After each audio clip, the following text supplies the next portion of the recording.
les gars, ce cycle-là, il est horrible. Ok, il est horrible.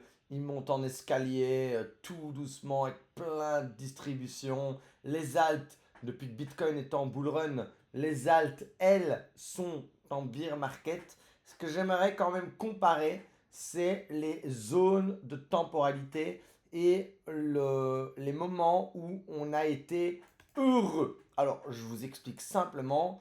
Voilà, ici, c'est deux zones de temporalité, d'accord? Et depuis ce moment-là, à part aux élections de Trump et jusque ce moment-là, on va pas se le cacher, depuis février 2024, ça fait plus d'un an, on vient d'en faire sur les cryptos en plein marché haussier.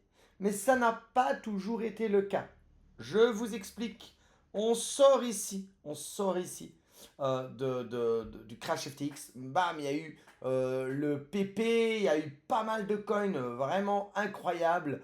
Moi, personnellement, sur ces zones, hein, j'avais acheté du GPT, c'était un même coin sur ChatGPT qui était sorti. C'était l'euphorie. Franchement, on a fait beaucoup de sous, surtout en même coin.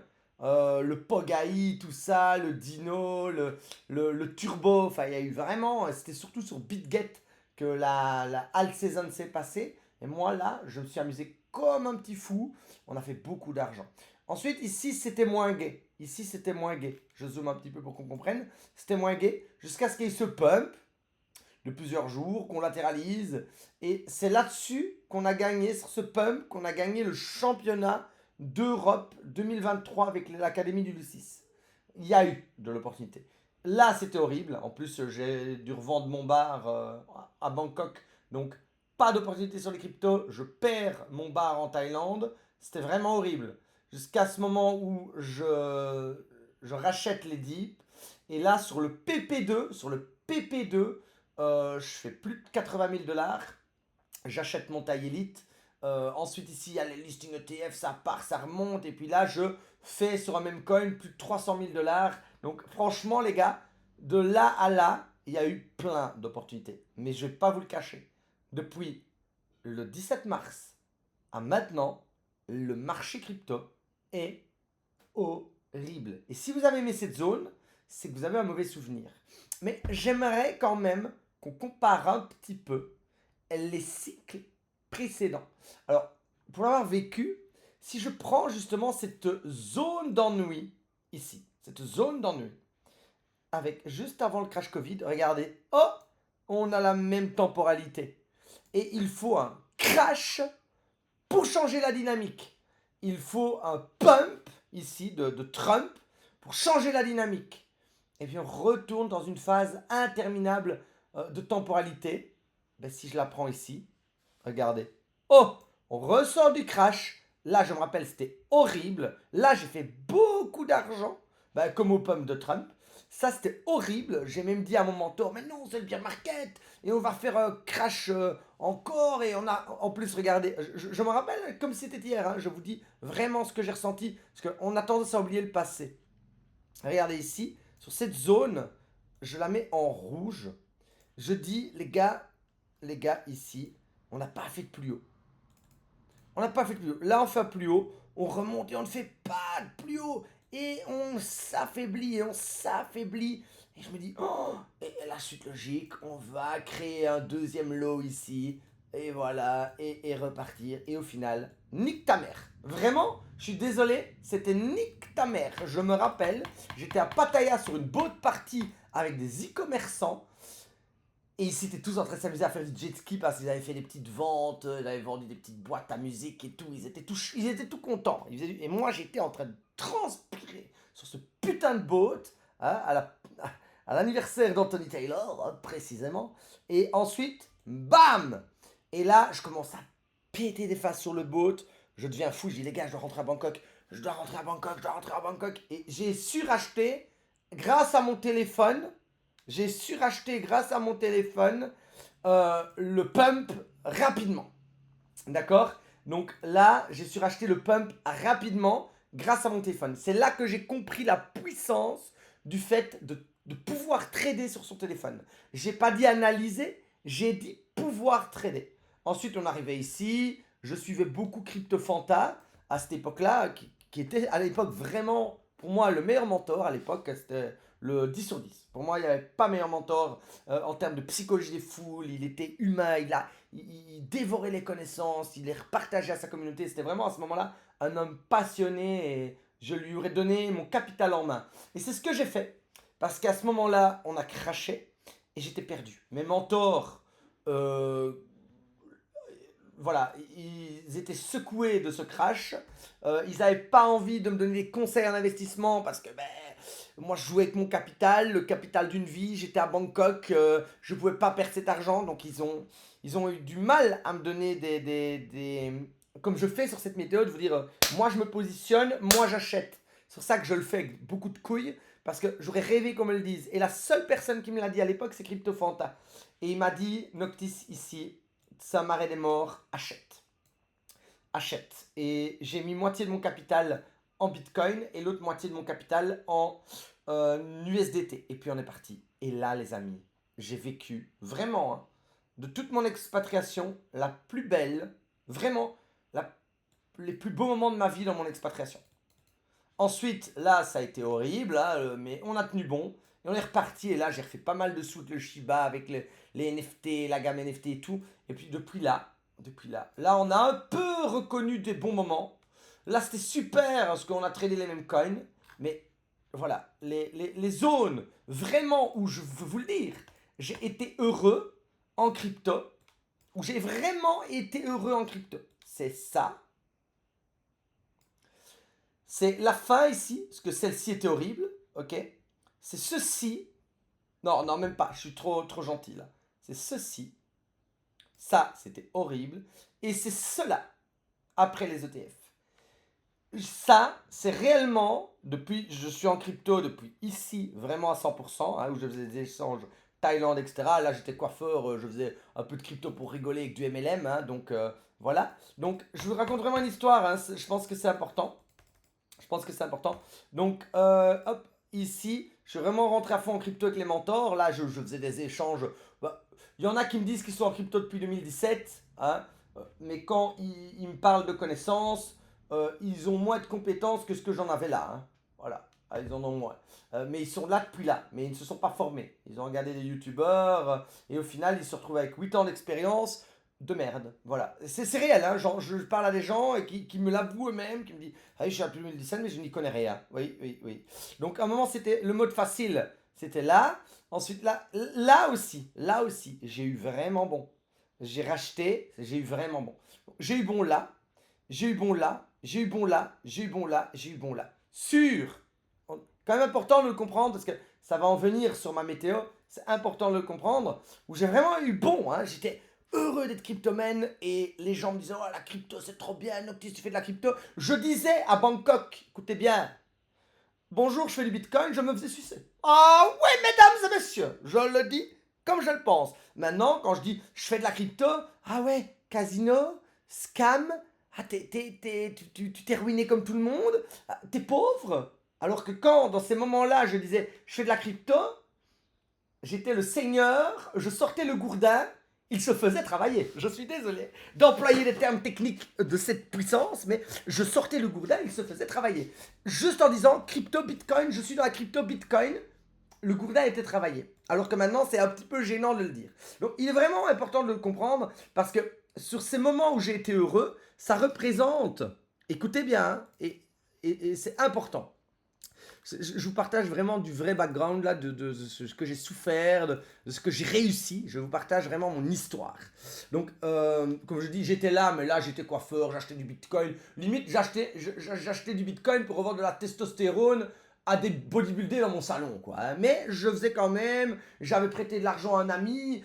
Là, j'ai fait un petit peu de forex avec le gold et tout ça. Enfin bref, j'avais une petite expérience, mais on peut vraiment dire que c'est à partir de ce moment-là que j'ai été mentoré, que j'ai commencé à lire des livres à fond et que j'étais suivi. D'accord. Donc depuis ce moment, hop là, ça nous fait... il se calme le Bilal. Oui. On est à 2583 jours. Alors je prends une calculette sur un écran secondaire, parce que oui, je suis un BG. Donc 2583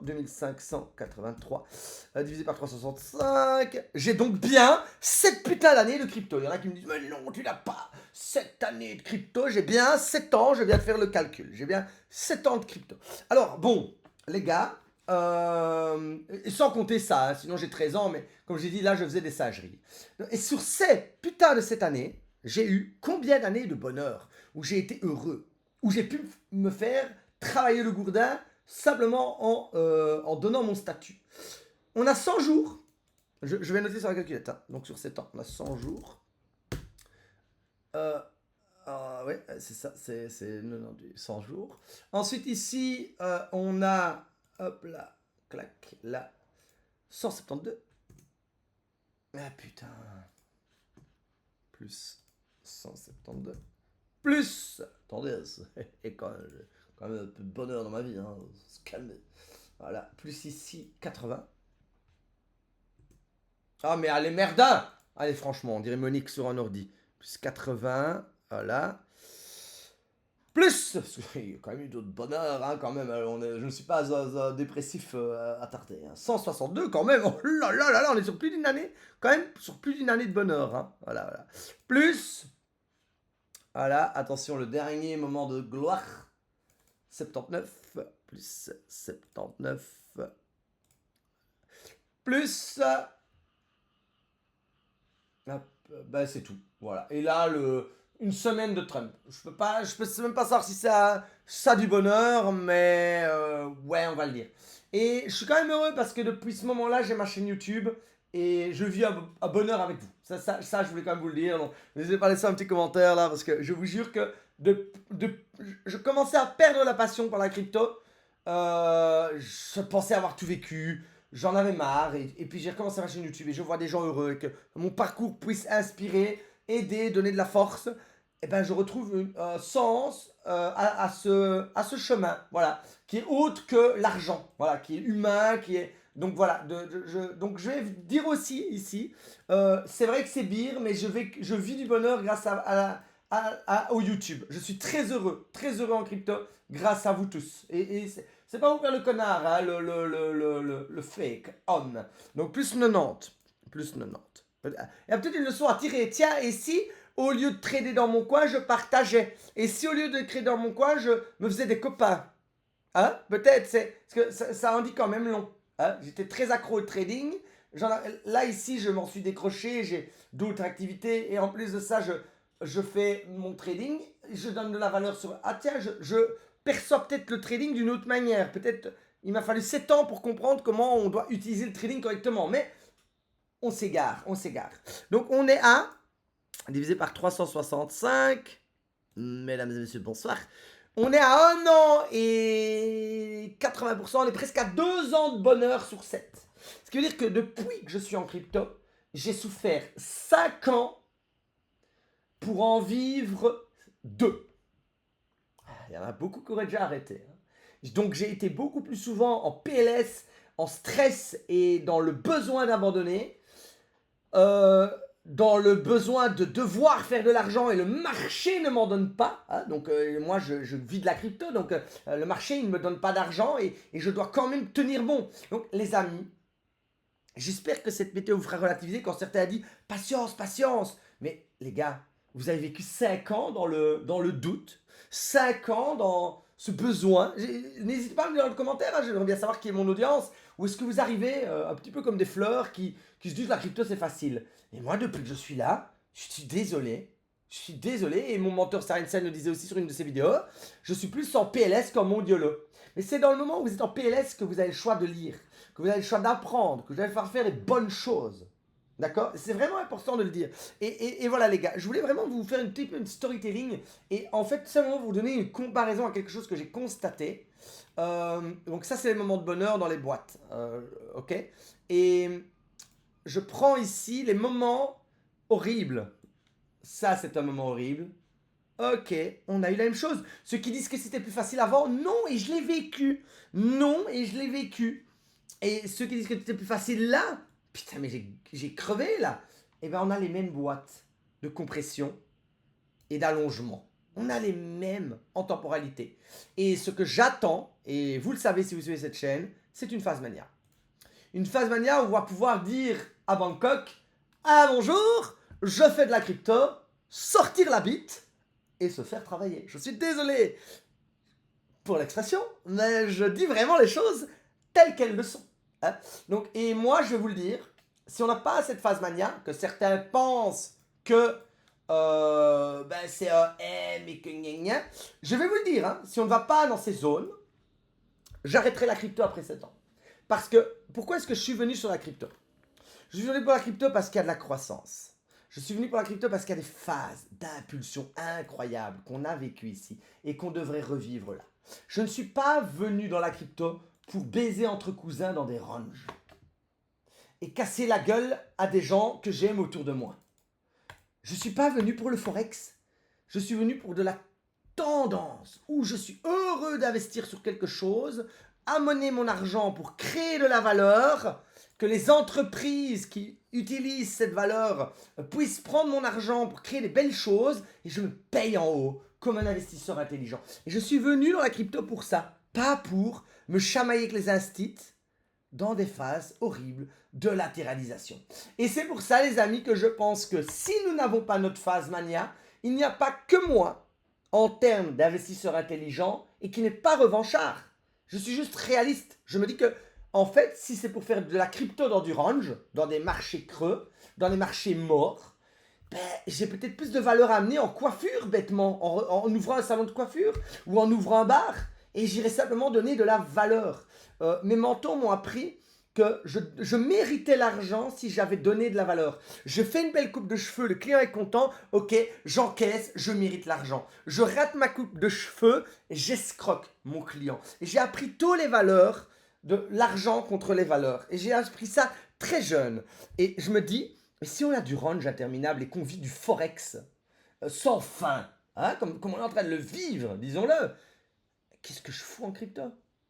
Qu'est-ce que je branle en crypto?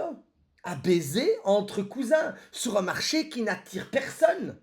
Sur un marché où quand tu dis crypto, on te parle de casino. Je suis ici pour dire, je fais de la crypto, sortir le gourdin et me le faire travailler. Voilà.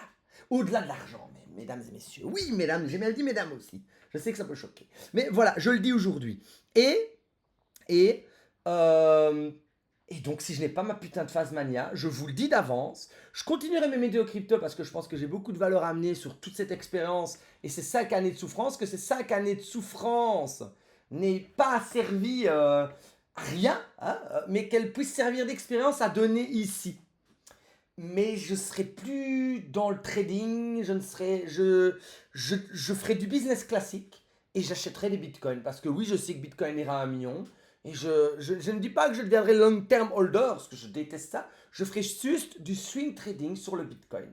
Et voilà, mesdames et messieurs, pourquoi je vous dis aujourd'hui avec presque certitude, que ce soit le H-Reborn, pastille bleue, que ce soit mon expérience sur le marché où on oublie vite, mais que oui, j'ai déjà vécu des doubles phases horribles de latéralisation où le marché ne veut pas donner d'argent. Mais ces doubles phases de latéralisation étaient juste la préparation, oui, mesdames et messieurs, la préparation de la putain de phase mania qui va arriver. Et c'est pour ça que je continuerai la crypto, et c'est que pour ça que je continuerai à y croire, et c'est pour ça que je déteste les bières, parce que si on a du mal à passer comme ça, c'est parce qu'il y a toujours des bières pour ne pas y croire, et qui vendent à chaque repli. Et si les gens étaient un peu plus optimistes sur le marché, qui voyaient le Bitcoin dans le bon sens, et dans la direction dans laquelle Bitcoin doit aller, on serait déjà à 1 million. S'il n'y avait pas tous ces petits ICT de merde là qui n'ont rien compris à la volatilité et qui sont en train de penser, qui piègent le marché avec les fair value gap et les imbalances, et qu'on n'avait pas tous ces débiles, on serait déjà 1 million. Si on avait des gens un peu plus optimistes qui comprennent la croissance du projet et la rareté de la supply, on serait déjà 1 million.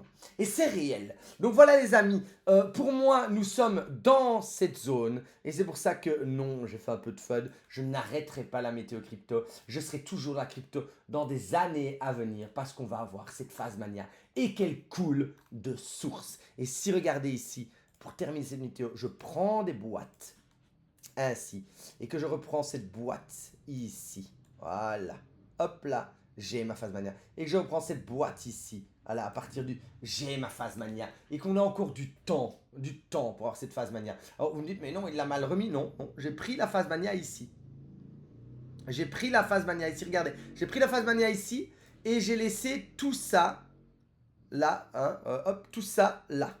Donc je reprends le tout ça là, oh tcha tcha, et je remets le tout ça là. Voilà, j'ai encore de la place pour ma putain de phase mania. Et j'y crois. Et je vous remercie. Et j'espère que vous avez aimé les petites aventures de Noctis à Bangkok. Et j'espère que il n'y aura même pas eu d'intro en parler de bonjour à tous, je m'appelle Noctis. Il y aura eu juste une belle histoire. Et le pourquoi je suis boule. Et le pourquoi je reste boule. Et le pourquoi je fais cette météo. Et je pense qu'elle vous plaira. N'hésitez pas à me lâcher un max de commentaires, les amis. Et on se dit à demain pour une météo un petit peu plus classique. Nous serons le week-end. Et je ferai l'analyse des altcoins comme demandé. Je vous remercie et je vous dis à demain pour une nouvelle vidéo.